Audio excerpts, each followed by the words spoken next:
Ke informasi selanjutnya, pemirsa, tersangka kasus tindak pidana pencucian uang Febri Ardiansah kini menjalani pemeriksaan di gedung Jampitsus Kejaksaan Agung. Tak seperti sebelumnya, kali ini Febri dibawa dari rutan KPK menggunakan rompi merah jambu dan tangan diborgol.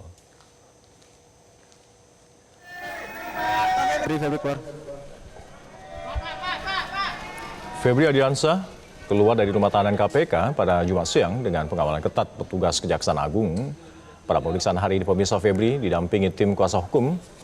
Belum ada konfirmasi terkait dengan pemeriksaan Febri hari ini. Namun sebelumnya, kuasa hukum Febri memastikan akan kooperatif untuk bisa menjalani penyidikan. Berbeda dari pemeriksaan sebelumnya, pemirsa, kali ini Febri mengenakan rompi tahanan berwarna merah muda dan tangan diborgol saat menuju ke mobil tahanan Kejaksaan Agung.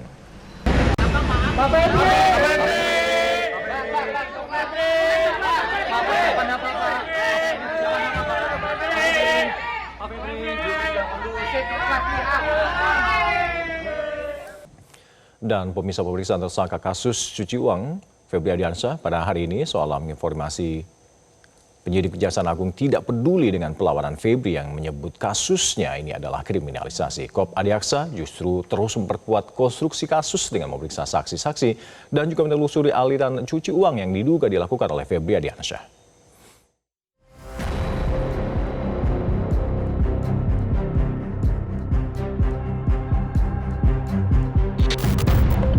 Kejaksaan Agung sepertinya tak terpancing tantangan kubu tersangka Febri Ardiansyah agar penyidik membuka siapa pemilik uang ratusan miliaran rupiah dan emas 74 kg yang disita dari rumah Febri di Sentul, Jawa Barat.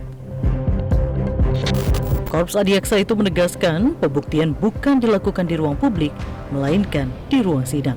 Ya nanti kita lihat di pengadilan nanti. Kalau ini perkara ini next ke pengadilan kita buktikan sampai sejauh mana yang bersangkutan bisa membuktikan. Sembari menantang Kejaksaan Agung, Febri Ardiansyah memulai perlawanannya dengan mendaftarkan pra-peradilan ke Pengadilan Negeri Jakarta Selatan. Langkah hukum Febri itu tak mengejutkan, karena sejak awal bekas Jampitsus itu selalu berkelit atas keterlibatannya di kasus yang awalnya disidik kepolisian. Untuk menguji proses penanganan perkara dari aspek hukum acara pidananya dan juga dari aspek administrasi dalam proses penyidikan. Kenapa? Karena sebuah proses hukum itu baru bisa disebut proses hukum yang benar kalau dilakukan dengan cara-cara yang benar sesuai dengan hukum acara. Jadi konteks utamanya adalah mari kita sama-sama menguji bagaimana proses penanganan perkara untuk Pak FA ini. Nah, tentu saja di hukum acara nanti ada detailnya, teknisnya. Yang diuji adalah upaya paksa yang sudah dilakukan dan seluruh dokumen hukum yang terkait dengan hal tersebut. Penyidik Kejagung sejauh ini terus memperkuat konstruksi kasus Febri melalui pemeriksaan saksi hingga penelusuran aset.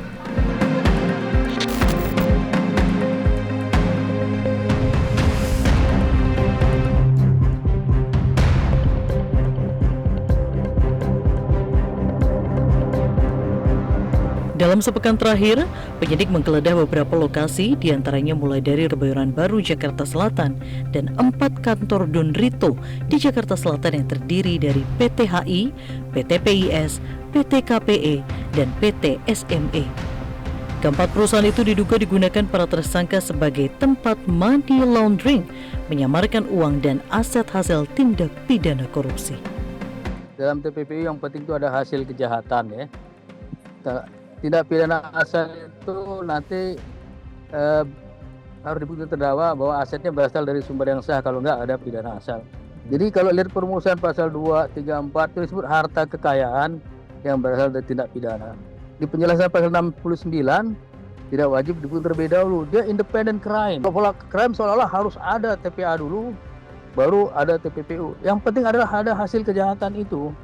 Nah, kalau kita lihat KUHP sendiri ya, pasal 123 misalnya mengenai yang bisa disita apa? ya barang-barang yang diduga hasil kejahatan yang tidak diketahui pemiliknya.